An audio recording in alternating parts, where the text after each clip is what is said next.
성결단에서 새롭게 정한 성결의 청년 주일입니다. 그래서 청년에 대한 말씀을 좀 준비를 했어요. 어떤 교회에 새 신자가 나왔습니다. 그리고 예배를 마치고 나서 목사님과 면담하는 경우가 있어요. 목사님, 교회는 신자들이 대충 몇 정도 나오십니까? 네, 한 150명쯤 나옵니다. 그런데 그 중에 한 몇 분이나 11조를 하시는지요? 저희 교회는 150명이 다 11조를 하는데요.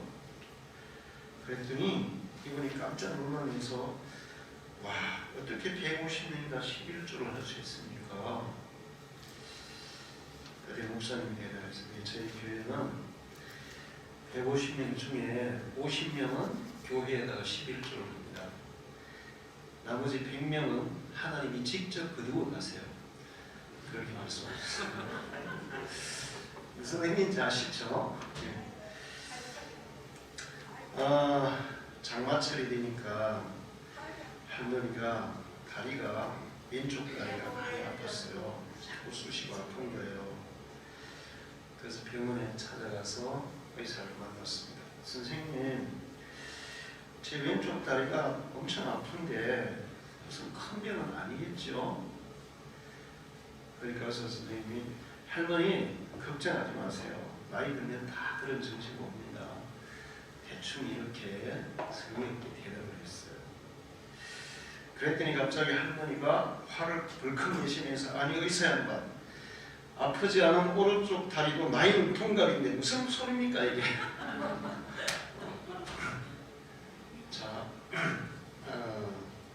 제가 여러분 좀 웃으라고 드린 거예요. 오늘 성경 말씀은 새벽 이슬 같은 주의 청년들이 주님 앞에 나온다, 그런 말씀이에요. 청년들을 새벽 이슬로 비유하고 있습니다. 팔레스틴 지역, 지금 이스라엘 땅 그곳은 굉장히 광야 지역이 많아요. 그런데 낮과 밤의 기온차가 굉장히 심하다고 합니다. 특히나 여름철이 되면 비가 잘 안 오는데 밤낮 기온차가 굉장히 심하다 보니까 이슬이 많이 내린대요. 특히 가뭄철에는 이 이슬이 초목을 살아남게 해준다고 합니다. 지역마다 다르지만 이 가자라는 곳이 있어요. 이스라엘 땅 가자 지역. 요즘 가자 지역은 팔레스타인으로서 분쟁을 하고 있는 지역이죠. 거기는 한 해에 250일이나 이슬이 내린대요.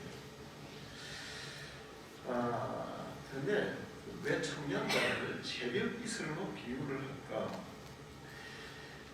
이슬은 초저녁에도 오는 경우가 있죠. 이 밤낮 기온차가 생기면 이슬이 와요. 근데 이제 밤낮 기온차가 너무 심하면 뭐가 올까요? 습이가 와요. 얼어버리는 거죠. 이스라엘은 여름철이 좀 가뭄이에요. 이제 10월달부터 4월달 사이에 비가 좀 많이 오고 4월달부터 비가 좀 안 오는 금기인데 이때 이슬이 내려서 이제 식물들이 생명을 유지한다는 거죠. 근데 이제 청년들을 새벽 이슬이라고 해요. 한밤중에 오는 이슬도 있고 조저녁에 오는 이슬도 있는데 새벽 이렇게 내리는 이슬은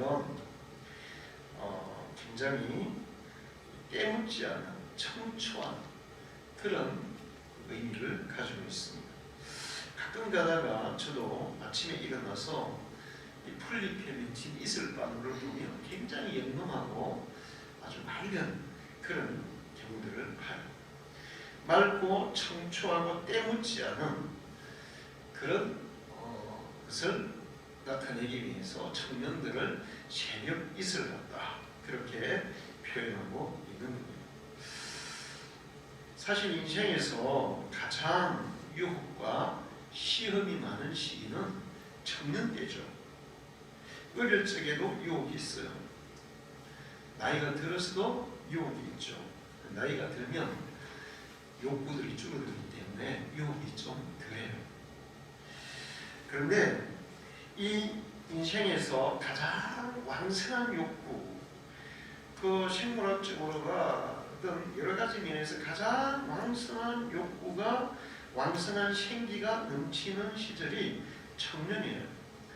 그러다 보니까 욕구가 많으면 유혹도 많은 겁니다. 시험도 많은 겁니다. 그런데 많은 청년들이 이 청년의 시절에 이 유혹에 넘어져서 인생을 그르치는 경우들이 많아요. 청년 시절에 가장 큰 유혹은 무엇일까요? 돈에 대한 유혹일까요? 무엇일까요? 이성에 대한 유혹이 가장 크다고 얘기할 수 있어요. 자, 성경에 보면 이 청년의 때에 청년의 혈기와 생기와 이 욕구가 막 넘치는 시절에 그 막 끓어오르는 이 욕구를, 이 유혹을 이기지 못하고 인생을 실패한 사람이 나옵니다. 누구일까요? 삼손이죠.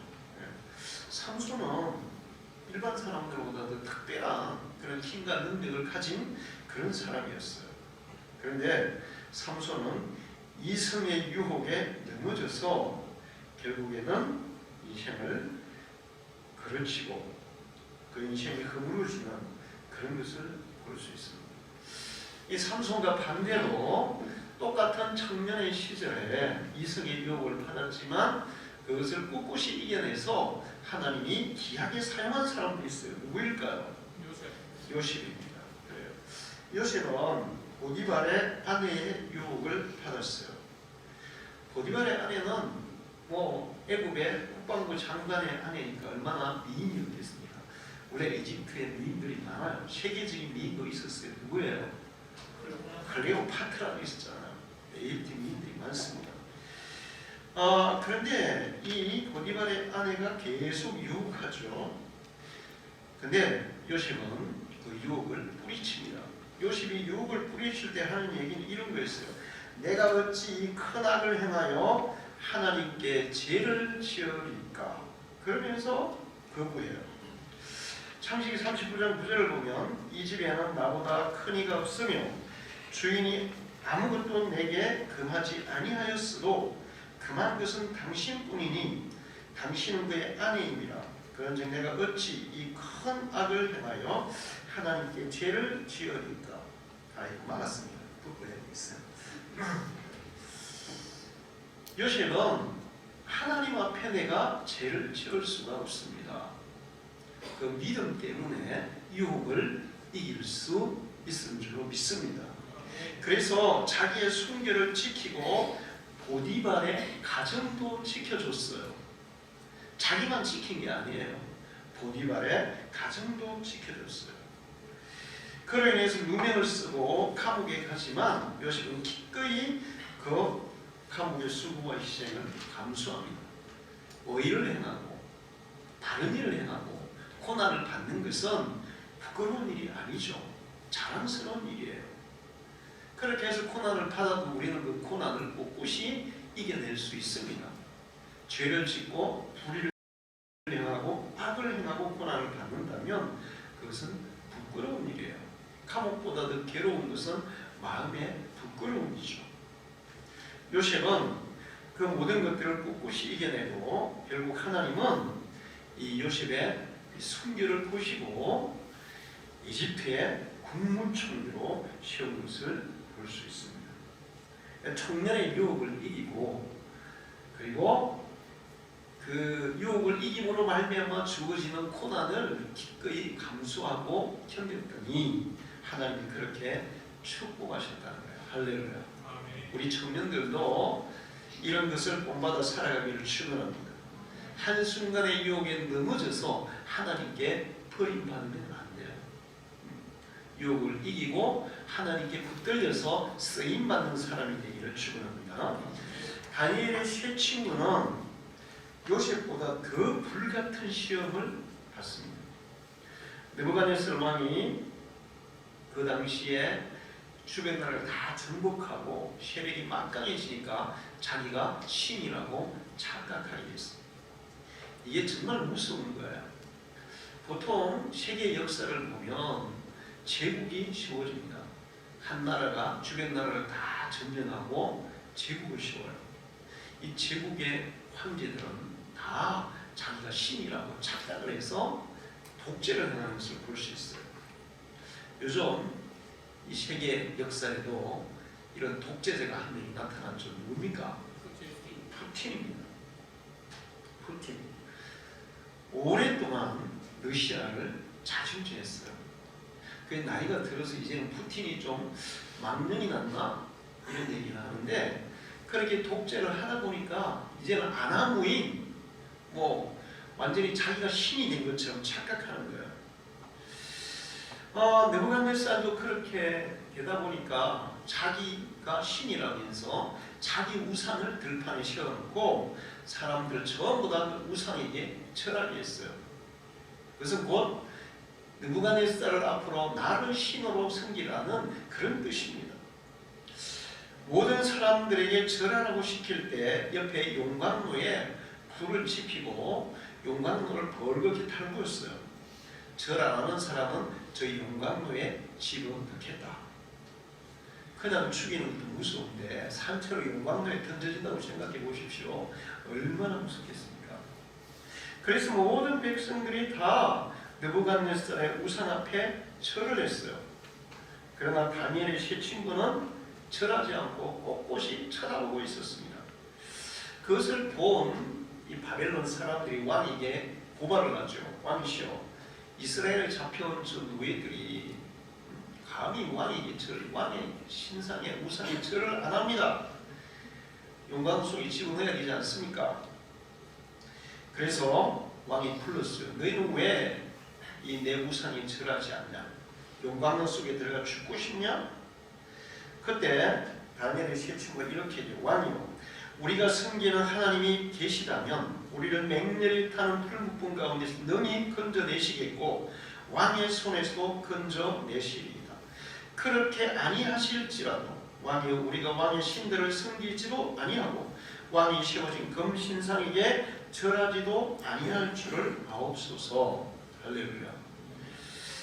죽음의 위협 앞에서도 신앙의 순결을 지킨 사람이 이 다니엘의 세 친구들이었어요. 요셉은 육체적인 순결을 지켰다면 다니엘의 세 친구들은 영적인 순결, 신앙의 순결을 지킨 사람들이었습니다. 할렐루야. 우리는 우리 몸에, 우리의 삶에 이런 순결도 지켜야 되고, 그 다음에 우리의 신앙의 순결도 지킬 때 우리는 새벽 이슬 같은 사람이 될 줄 믿습니다. 그들이 그렇게 하니까 하나님은 그들을 용광로 속에서 살리세요. 그리고 그 일로 인해서 하나님은 그들을 바벨론의 관리로 높이 올리십니다. 하나님도 인정하시고 느부갓네살 왕도 그들에게 굴복하고 그들을 인정하고 그들이 믿는 하나님을 경외하게 돼요. 할렐루야. 여러분이 어떤 상황 가운데에서 이런 이 순결, 이 현실적인 그런 순결, 영적인 순결, 이런 것들을 지키고 믿음을 지키고 자기를 지키면 그 순간에 일시적인 고난을 받을 수 있지만 도리어 그것 때문에 여러분에게 피해를 입히고 고난을 준 그 사람들까지도 하나님의 영광을 보게 되는 역사가 일어날 줄 믿습니다. 다니엘서 3장 29절 30절에 그러므로 내가 이제 조서를 내리노니 각 백성과 각 나라와 각 언어를 말하는 자가 모두 사드락과 메삭과 아벳느고의 하나님께 경솔히 말하거든 그 몸을 쪼개고 그 집을 그름터로 삼을지니 이는 이같이 사람을 구원할 다른 신이 없음이라 하더라. 왕이 드디어 사드락과 메삭과 아벳느고를 바벨론 지방에서 더욱 높이니라. 할렐루야. 느부갓네살 왕이 저들이 믿는 하나님이 참 신이구나. 내가 신이 아니고 이 우상이 신이 아니고 저들의 하나님이 참 신이구나. 바벨론 백성들에게 이 다니엘의 세 친구들이 믿는 하나님을 함부로 하면 그 사람의 몸을 쪼개고 그 집을 걸음터로 삼을 것이다. 하나님을 두려워하고 경외하라 이렇게 명령을 내리고 그 세 친구를 바벨론에서 높은 관직으로 올렸다고 말씀하고 있어요. 할렐루야. 이런 사람들이 바로 새벽 이슬 같은 청년들이에요. 우리 청년들이 새벽 이슬 같은 청년이 되기를 축원합니다. 우리 성도들은 비록 나이가 있을지라도 우리의 마음이, 우리의 삶이, 우리의 영혼이 청년 같은, 새벽 이슬 같은 청년 같은 그런 성도가 되기를 축원합니다. 그런데 성경은 또 청년들을 새벽 이슬로 비유할 뿐만 아니라 하나님의 은혜도 새벽 이슬로 비유하고 있어요. 스가랴 8장 12절을 보면 곧 평안한 추수를 얻을 것이라 포도나무가 열매를 맺으며 땅이 산물을 내며 하늘은 이슬을 내리니 내가 이 남은 백성으로 이 모든 것을 누리게 하리라. 하나님께서 이스라엘 땅에 이슬을 내려서 이 가뭄 가운데서도 곡식이 자라고 과일이 자라고 또 결실을 거두고 이렇게 하시는데 그렇게 이슬을 내리듯이 이스라엘 백성들에게도 하나님의 은혜의 이슬을 내리신다고. 그 이슬은 곧 하나님의 은혜라고 또 이렇게 말씀하고 있어요. 이슬은 하나님의 축복으로도 비유되고 또 하나님은 광야에서 새벽 이슬과 함께 그들에게 만나를 내려서 일용할 양식을 공급한 줄로 믿습니다. 기드온에게는 이 이슬을 통해서 하나님의 도우시는 증거를 보여주기도 했어요. 이 양털에다가 이슬이 오게 하고 또 양털에만 이슬이 오고 한 번은 또 양털에 이슬이 오고 다 주변에만 이슬이 오게 하고 이렇게 두 번 기드온이 하나님의 이슬을 통해서 하나님의 도움을 시험했어요. 그래서 하나님은 그 이슬을 통해서 하나님의 도우심의 증거를 기드온에게 보여주고 기드온은 이 이슬의 확신을 가지고 이 미디안 군대와 싸워서 300명으로 10만 명이 넘는 적군을 물리치는 일이 있은 줄 믿습니다. 그래서 이 하나님의 은혜, 하나님의 축복을 이슬로 성경에는 비유하고 있어요. 그런데 만약에 이슬이 부족하다 그러면 식물이 이제 말라 죽겠죠. 그런데 이슬이 부족하다는 것은 하나님의 심판과 저주를 상징했어요. 사실 가나안 땅에 이슬이 안 내리면, 여름에 이슬이 안 내리면 곡식들이 말라 죽어요. 우리 예수 믿는 사람들의 심령에 하나님의 은혜의 이슬이 안 내리면 우리의 심령도 메마르게 되어 있어요. 할렐루야. 여러분의 심령에 항상 하나님의 은혜의 이슬이 내리기를 축원합니다. 이런 저녁에도 늦은 밤에도 또 새벽에도 하나님의 이슬이 내려서 여러분의 심령이 항상 촉촉하게 쳐져 있기를 축원합니다. 그리고 하나님은 또 이슬처럼 조용히 우리를 감찰하신다 그렇게 말씀하고 있어요. 여호와께서 내게 이르시되 내가 나의 처소에는 종용이 감찰하니 째이는 일광 같고 갈대의 운무 같도다. 이슬은 소리가 납니까 안 납니까? 소리가 안 나죠. 하나님의 은혜는 그렇게 소리 없이 우리에게 내려지고 또 하나님의 눈길은 그냥 우리를 살펴보지 않는 것처럼 조용한 계신 것처럼 하면서도 우리를 다 살펴보시고 감찰하고 계신다는 거예요. 할렐루야. 여러분 아까 요셉이 보디발의 아내의 유혹을 물리칠 때 뭘로 물리쳤어요? 하나님. 하나님이 우리를 지켜보고 있습니다. 나를 지켜보고 있습니다. 하나님이 가만히 계신 것 같고 조용히 계신 것 같지만 하나님의 눈은 언제나 우리를 쳐다보고 있어요. 이거를 인정하는 거예요. 할렐루야. 욥은 지나간 자기의 번영, 자기의 축복을 이슬로 비유했었어요. 그리고 야곱의 그 축복도 이슬로 비유했어요. 그리고 호세아서 6장 4절과 13장 3절을 보면 이스라엘 백성들의 믿음이 떨어지고 하나님을 저버리면 이슬이 메말라지더라. 그렇게 말씀해요. 우리의 믿음이 떨어지고 하나님을 저버리고 하나님을 멀리하면 하나님이 주시는 이슬 같은 은혜가 떨어진다는 거예요. 은혜 떨어지면 우리는 살 수 없어요. 할렐루야. 이슬이 떨어지면 이 가나안 땅에서 여름에 작물들이 자라지 못해 다 말라 죽어요. 하나님의 은혜가 떨어지는 심령은 메말라서 심령이 죽게 되어 있어요. 제가 보면 이제 은혜 받았다고 또 하나님의 큰 은혜 체험했던 그런 사람들도 은혜가 떨어지면 아주 악독하게 변화되더라고요. 여러분, 이 새벽 이슬처럼 내리는 하나님의 은혜가 여러분의 심령에 항상 충만하기를 축원합니다. 그래서 우리 신자들은 새벽 이슬 같은 사람이 되어야 돼요.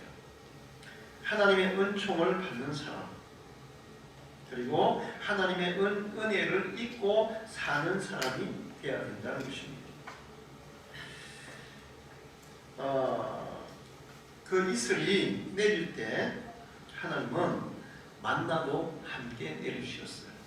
하나님의 은혜의 이슬이 우리에게 내릴 때 우리의 현실에 필요한, 우리의 삶에 필요한 모든 것도 함께 내려진다는 사실을 믿으시기 바랍니다.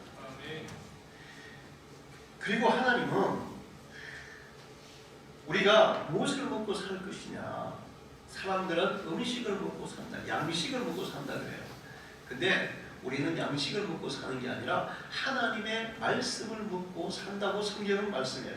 예수님도 사람이 떡으로만 살지 말고 하나님의 입에서 나오는 말씀으로 살라 그렇게 말씀하신 때 그거 신명기 8장 33절을 인용한 거예요.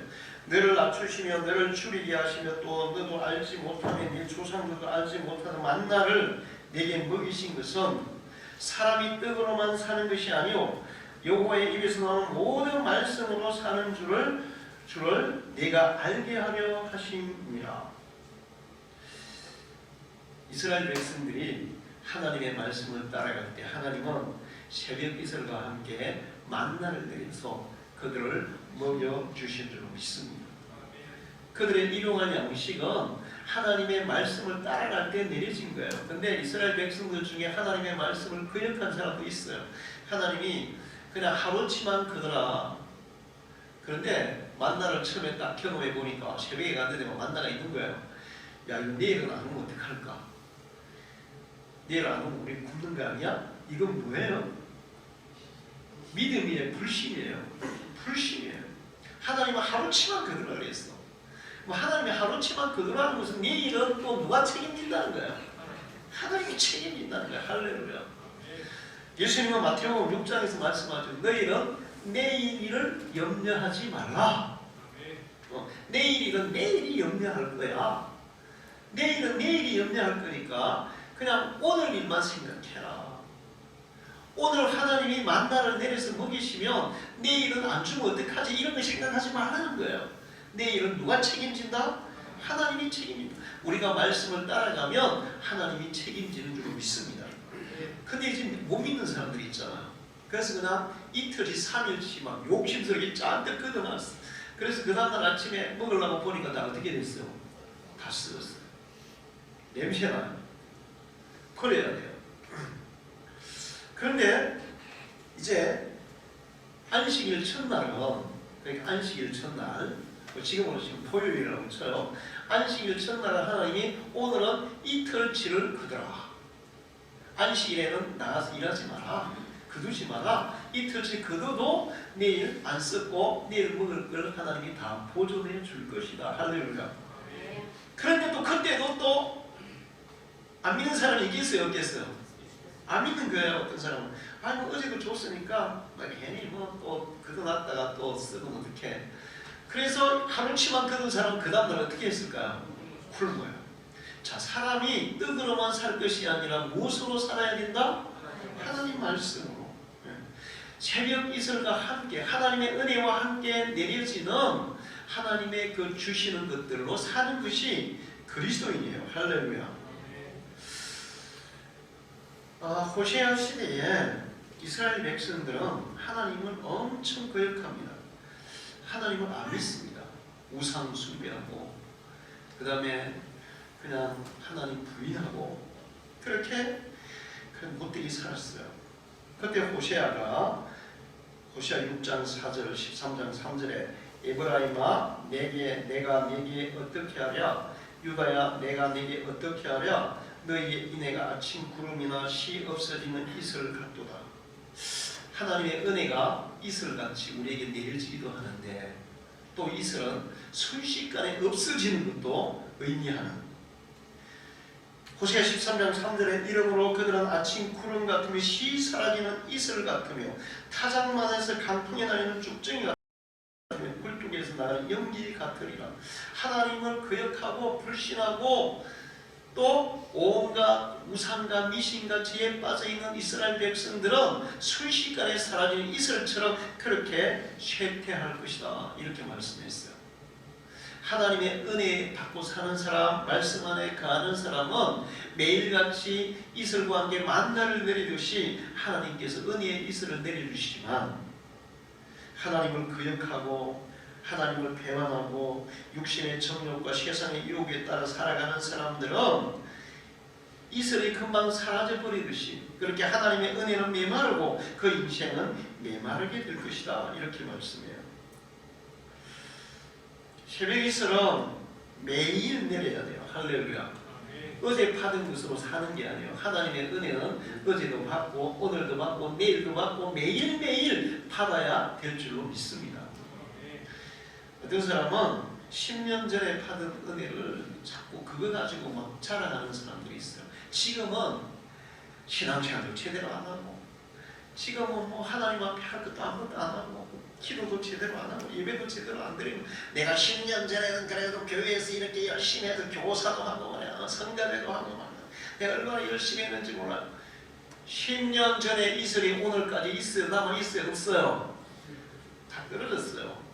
하나님의 은혜는 매일매일 받아야 되는 거예요. 할렐루야. 이슬이 매일매일 내리듯이 하나님의 은혜는 매일매일 내리고 있고 또 매일매일 그 이슬과 함께 만나서 내리고 그 이슬을 통해서 식물이 자라듯이 우리의 신앙이 우리의 삶이 풍성하게 이렇게 결실하게 살려면 매일 은혜 받아야 되는 거예요. 할렐루야. 자, 그럴 때 우리는 우리의 삶이 풍성한 결실이 맺히는 삶으로 세워질 줄 믿습니다. 새벽 이슬처럼 내리는 하나님의 은혜를 받고 또 새벽 이슬 같은 청년, 새벽 이슬 같은 성도가 되기 위해서 우리는 어떻게 살아야 되겠느냐 하는 거예요. 시편 119편 9절을 보면 청년이 무엇으로 그 행실을 깨끗하게 하리까 주의 말씀만 지킬 따름이니이다. 자, 새벽 이슬의 특징은 뭐라 그랬어요? 청초함 깨끗함이라고 그랬잖아요. 청년들, 새벽 이슬 같은 청년들, 주님이 그렇게 인정하는 새벽 이슬 같은 청년들은 어떻게 살아야 되냐? 하나님의 말씀만 지킬 따름이니이다. 할렐루야. 자, 우리 청년들 유혹을 따라가지 말고 하나님의 말씀을 따라가기를 축원합니다. 항상 생각해야 돼요.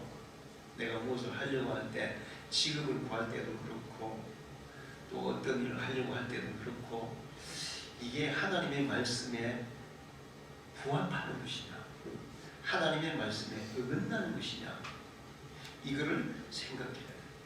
사람은 음식으로 사는 게 돈으로 사는 게 아니라 하나님의 말씀으로 사는 거예요. 그래서 하나님의 말씀을 따르면 여러분의 삶은 여러분이 책임지는 게 아니라 하나님이 책임져 주실 줄 믿습니다. 불신자들은 하나님의 말씀을 알지도 못하고 알아도 거역해요. 하나님의 말씀을 따라 사는 사람들은 새벽 이슬 같은 은혜를 받고 그 이슬과 함께 양식을 얻고 풍성한 결실을 얻게 될 줄로 믿습니다. 말씀 따라 사는 사람에게는 굶주림도 메마름도 없어요. 할렐루야.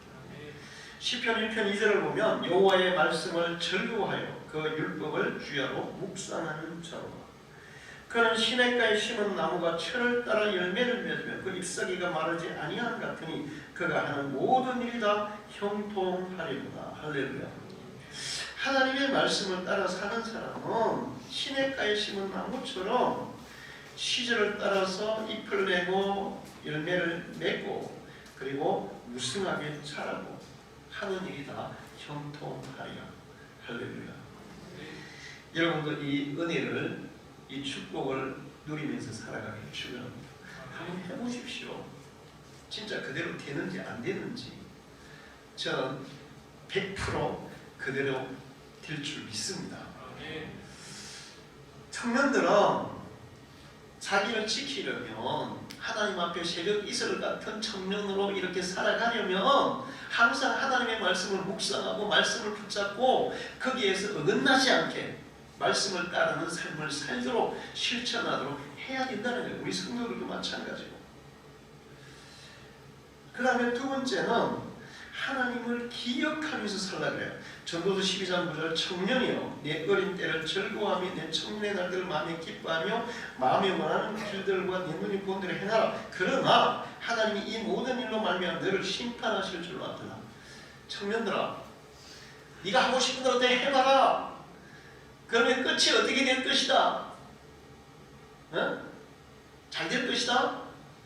하나님의 심판을 받을 것이다? 심판을 받을 것이다. 네 마음대로, 네 욕구대로 그냥 끌리는 대로 살아봐라 그냥. 요즘 그런 청년들 많잖아요. 그러면 결과가 안 좋은 거예요. 인생의 결과가 안 좋은 거예요. 이 전도서 이 솔로몬은 그렇게 청년들아 청년의 욕구가 많지 않냐? 하고 싶은 거 많지 않냐? 네 하고 싶은 대로 욕구대로 끌리는 대로 살아봐라. 그러면 결과가 좋지 않을 것이다. 대신에 12장 1절에 가서 너는 청년의 때에 내 창조주를 기억하라. 공고한 날이 이르기 전에 아무 낙이 없다고 할 리가 가깝기 전에 항상 하나님을 기억하고 살아라. 할렐루야. 하나님을 기억하는 사람, 항상 생각하는 사람은 어떤 유혹도 이길 줄로 믿습니다. 요셉이 보디발의 아내의 유혹을 이길 수 있었던 것은 하나님을 기억하고 살았기 때문에 그래요. 사람들은 어떤 못된 짓을 하려다가도 누군가가 지켜보고 있다는 것을 알면 해요, 못해요? 해요, 못해요? 못해요. 다른 사람이 지켜보는데도 못된 짓을 하는 사람은 죽으려고 작정하는 거예요. 난 감옥 가야지. 자, 사람들은 특히나 자기가 사랑하는 사람이, 자기가 정말 존경하는 사람이, 그런 사람이 자기를 지켜보고 있다고 생각하면 못된 짓 할 수 있어요, 없어요? 못해요. 그런데 이 우주 만물을 창조하신 인간에게 복을 주시고 심판을 내리시는 그 하나님이 나를 불꽃 같은 눈으로 지켜보고 있다는 것을 인정하고 산다면 우리는 유혹대로 살 수가 없어요. 할렐루야. 하나님을 항상 기억하는 사람은 유혹을 이길 수 있고 또 하나님의 은총을 따라 살 수가 있어요. 그렇게 하나님을 기억하고 사는 사람은 시편 3편 5절에 7절에 내가 누워 자고 깨었으니 여호와께서 나를 붙드시니로다. 할렐루야. 이 얘기, 다윗의 이 얘기 그냥 편안한 상태에서 그러니까 아무 문제가 없는 상태에 한 게 아니에요. 지금 막 자기를 대적하는 자들이 자기를 쫓아오고 죽이려고 하고 막 도망다니고 그러한 가운데서도 하나님을 기억하고 사는 사람들은 내가 누워 자고 깨었으니 여호와께서 나를 붙드시니로다. 할렐루야. 예수님이 풍랑 가운데서도 배 위에 디들과 함께 타고 갈 때 뭐 하셨어요? 주무셨어요. 내가 누워 자고 깨었으니 여호와께서 나를 붙드시니로다. 항상 하나님을 인정하고 범사의 하나님을 기억하고 하나님 보시기에 어떨까 생각하고 사는 사람들은 하나님이 붙들어서 그런 풍랑 가운데서도 유혹 가운데서도 환난 가운데서도 고통 가운데서도 평안하게 누워 잘 수 있는 그런 사람이 될 줄 믿습니다. 만민이 나를 애워 진친다 할지라도 나는 두려워하지 아니하리로다. 하나님의 보호를 확신하는 사람은 두려움이 있을까요? 없을까요? 두려움이 없죠. 하나님이 보호하시는데 천만인이 나를 대적하고 죽이려고 해도 나를 해칠 수 있어요? 없어요? 없으리로다. 할렐루야. 삼손이 유혹에 자꾸 빠지는데 그래도 처음에는 삼손이 완전히 그냥 나시린의 서약을 다 어기기 전까지는 그래도 하나님이 계속 붙잡고 계세요. 나중에 머리카락 자르면서 나시린이 지켜야 할 서약들을 다 그냥 위배할 때 하나님이 버립니다. 그래서 힘을 잃어요. 그러나 그러기 전에는 삼손이 지금 유혹에 빠져서 지금 좀 잘못하고 있어도 하나님이 이스라엘을 위해서 삼손을 붙들고 있었어요. 블레셋 사람들이 삼손 죽이려고 쫓아왔는데 띠그지로 몰려왔죠. 삼손은 혼자, 블레셋은 창칼 들고 막 삼손에게 덤볐어요. 삼손은 이스라엘 백성들에 의해서 체포돼가지고 이 줄로 몸을 꽁꽁 묶고 있었습니다.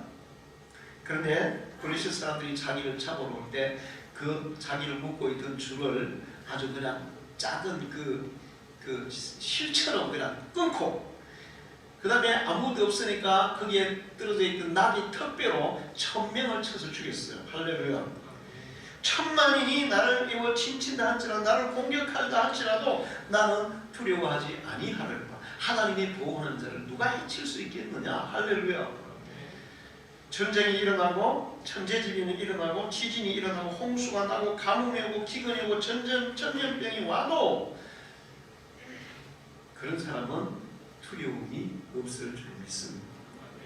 여러분이 그런 성도가 되기를 축원합니다. 정말 요즘 제가 이렇게 지구가 돌아가는 걸 보면 마지막 때가 확실한 것 같아요. 전염병이 전 세계를 지금 휩쓸고 있죠. 코로나 전염병처럼 전 세계를 휩쓰는 전염병이 과거에 있었을까요? 없었을까요? 과거에는 없었어요. 옛날에 그 스페인 독감, 유럽 쪽에 엄청 유행했죠. 그 다음에 또 뭐예요? 그거 페스트, 유럽 쪽에 엄청 유행했어요. 과거의 전염병들은 어떤 한 나라, 어떤 지역에 창궐하고, 뭐 예를 들어서 유럽에 창궐하면 저기 아메리카나 아시아는 괜찮았습니다. 그런데 지금 이 코로나는 괜찮은 나라가 어디 있어요? 없어요? 세계에 한 나라도 없어요. 코로나가 예외인 나라 한 나라, 저기 태평양의 그 섬나라 이런 데도 코로나가 난리예요. 전 세계적으로 전염병이 창궐해요. 그리고 전염병만 돌면은 또 그냥 또 모르겠는데 전쟁은 왜 그렇게 많습니까 지금? 러시아가 우크라이나 쳐들어간 것 말고도 아프리카의 많은 나라들이 내전을 겪고 있어요. 중동의 많은 나라들이 내전을 겪고 있어요. 그러다가 지금 러시아가 우크라이나 쳐들어가서 국가 간의 전쟁이 일어나고 자칫하면 이게 이제 그 두 나라의 전쟁이 아니라 뭘로 확산될 수 있는 거예요? 전 세계 전쟁으로 확산될 수 있는 그런 위기 가운데 있어요. 푸틴이 걱정되는 게 판단력이 좀 나이가 드니까 독재자들은 다 그런데 흐려져서 지금 자꾸 뭘 집중거리고 있어요. 핵무기를 누를까 말까. 누르면 어떻게 될까요? 그러면 이제 끝장나는 거죠. 그렇게 해서 지금 중국도 지금 계속 노리고 있죠. 뭘 노려요? 대만을 노리고 있어요. 그러면서 은근히 또 대만만 노리지 않고 어디도 노릴까요? 우리나라도 노리고 있다는 거예요. 우리나라도. 제가 얼마 전에 우리나라와 중국이 전쟁을 하면 어떤 결과가 일어날까? 가상 전쟁 시나리오를 미국에서 만든 시나리오를 봤는데 어떻게 될까요? 우리나라하고 중국하고 한번 붙으면 어떻게 될까요? 우리가 이기기는 힘들지만 거의 중국도 초토화됩니다. 우리나라는 우크라이나하고 수준이 달라요. 세계 지금 군사 몇 대 강국입니까? 6대 강국이에요. 6대 강국인데 군사 수준, 러시아는 군사를 2위라 그래요. 세계에. 러시아 군대는 지금 몇 명이라 그랬죠? 30만 명 정도 됐잖아요. 우리나라 몇 명이에요? 60만이잖아요. 예비군 동원하면 또 어마어마해요. 거기다가 우리나라의 그 무기가 요즘 진짜 이 전차, 자주포 이런 것들이 세계 최고 수준이거든요. 그 다음에 미사일, 북한이 뭐 미사일 계속 쏘는데 우리나라 미사일은 북한보다 훨씬 앞서 있어요. 지금 북한에서 쏘는 미사일 이런 거 우리나라가 개발한 미사일로도 다 격추시킬 수 있고 우리나라가 개발한 현무포 미사일 200발이면 평양은 자취도 없이 사라질 수 있어요. 그러니까 함부로 까불면 안 돼요. 우리나라는. 대통령이 하나는 진짜 대통령들이 왜 중국 눈치 보는지 모르겠어. 우리나라는 을지문덕의 후손 아닙니까? 강강찬의 후손이에요. 100만 이 수나라 대군을 물리친 후손들이 우리나라란 말이에요. 그 다음에 안시성이 당나라의 20만 대군을 그 작은 안시성이도 몰아냈어. 그런 나라가 우리나라예요. 할렐루야. 뭘 그냥 남의 나라를 그렇게 눈치 봐요. 당당한 대한민국이 돼야 됩니다. 할렐루야. 자, 그런데 어쨌든 세계는 이렇게 막 전쟁이 막 계속 터지고 있고 그 다음에 또 이제 와 기름값 어때요? 무서워요. 아주 무서워요. 전쟁은. 근데 기름값보다 더 무서운 건 곡물 가격이에요. 콩, 밀, 옥수수 이게 세계인들의 주식이잖아요. 이 우크라이나 전쟁 때 우크라이나가 밀 생산이 엄청 많이 되는데 이제 그거 수입도 안 되고 그 다음에 뭐 이 브라질 쪽에 이런 데서 옥수수라든지 이런 것들이 브라질이 막 그거 너무 개발을 많이 해가지고 사막화 돼가지고 지금 농사가 안 돼. 그러니까 곡물 생산량이 줄어들면서 이제 곡물가가 지금 폭등하고 있는 거야. 64년 만에 제일 폭등한대요 지금. 근데 그것만 폭등하는 게 쌀값도 폭등한데 쌀값이 폭등하면 우리나라 사람들이 좀 힘들겠죠. 우리는 아직까지 여러분 가서 사재기 하지 마세요. 왜냐면 아직은 우리나라는 쌀은 자급자족이 되고 있어요. 근데 안 되는 나라들은 지금 힘든 거예요. 이 모든 것들이 지금 사람들을 두렵게 하고 불안하게 하고 고통스럽게 하는 일들인데 그러나 하나님을 기억하고 살면 하나님께서 그런 가운데서도 먹이시고 입히시고 보호하시고 지켜주신다고 말씀해요. 할렐루야. 40년 동안 광야에서 한 사람도 굶어 죽은 사람 없어요.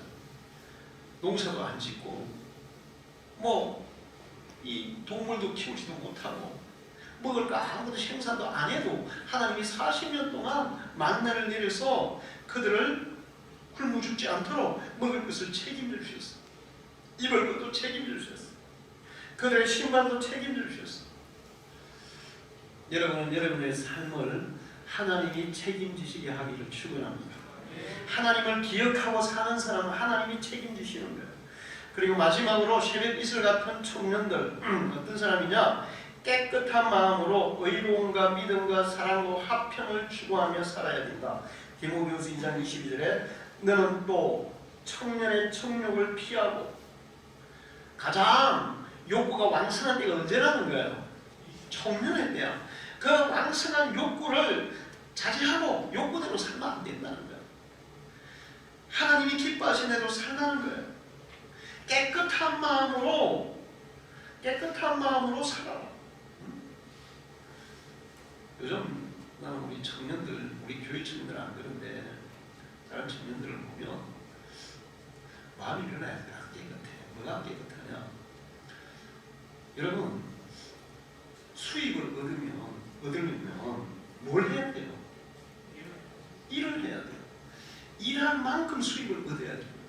일은 쬐끔하고 수입을 많이 얻으려고 하면 우선 신보예요. 두둥 신보예요. 그런 사람에게 하나님이 복을 줄 수가 없어요. 내가 땀 흘린 만큼 일한 만큼 수고한 만큼 대가를 얻어야 되는 게 그게 정상이에요. 그럴 때 하나님이 복 주시는 거예요. 할렐루야. 근데 요즘 청년들이 일은 쬐끔하고 뭐 수입은 많이, 그래서 무슨 뭐 주식 투자하고 비트코인 투자하고 뭐 또 서울에 저기 아파트가 올라가서 쌍끌이 뭐 이런 뭐 영끌이 뭐 이런 빚내 가지고 막 아파트 사고 지금 그래가지고 지금 이제 그 아파트 마지막에 산 청년들이 어떻게 될까요 지금? 아파트가 부러지니까 15억 빚내 가지고 샀는데 아파트가 떨어지고 있어요. 거기다가 이자는 어떻게 됐어요? 늘어가고. 그럼 결국에는 그 집은 누구 거예요? 은행 거야. 주식도 어때요? 그냥 막 작년에 그 다음에 막 계속 우리나라 주식이 좋다니까 청년들이 막 빚내다. 근데 주식 투자하는 사람들, 부동산 하는 사람들이 그런 얘기예요. 절대로 빚내서 투자하면 망한다. 응? 투자는 빚내서 하는 게 아니다. 특히나 주식 투자는 빚내서 하면 망한다는 거예요. 젊은이들이 그렇게 그냥 쉽게 돈 벌려고 하다가 지금은 좀 딴딴하게 생겼어요. 큰일이에요. 제가 이 주변의 회사들, 우리 어떤 장모님이 농기계 그 부품회사를 하시는데 우리나라 청년들이 일을 안 한대. 그래서 외국 애들밖에 없대요. 일하는 사람들이. 왜 일을 안 해요? 청년들이 월급이 적어서 일을 안 해요? 힘들어서 안 한다는 거야. 여러분, 우리 집사님들 지금 회사에서 일하는데 다들 우리 그 집사님, 박 집사님 다 일하는데 다 연세도 지금 나이도 좀 있고 여자분이잖아. 그런데도 얼마나 씩씩하게 열심히 일하는지 몰라. 청년들 아직 젊잖아. 건강하잖아. 얼마든지 일할 수 있잖아. 그거는 마음이 깨끗한 게 아니에요. 깨끗한 마음으로 내가 수고하고 수고하는 대로 내가 대가를 얻으려고 하는 그런 마음이 깨끗한 거예요. 할렐루야. 그럴 때 하나님이 그들을 복 주실 줄 믿습니다. 그리고 믿음과 사랑과 화평을 추구하면서 살아라. 그렇게 말씀하고 있습니다. 그럴 때 하나님의 이슬 같은 은혜가 우리에게 임할 줄 믿습니다. 그럴 때 우리 청년들은 새벽 이슬 같은 영롱한 그런 청년들이 될 줄 믿습니다. 우리 성도들도 새벽 이슬 같은 성도들이 될 줄 믿습니다.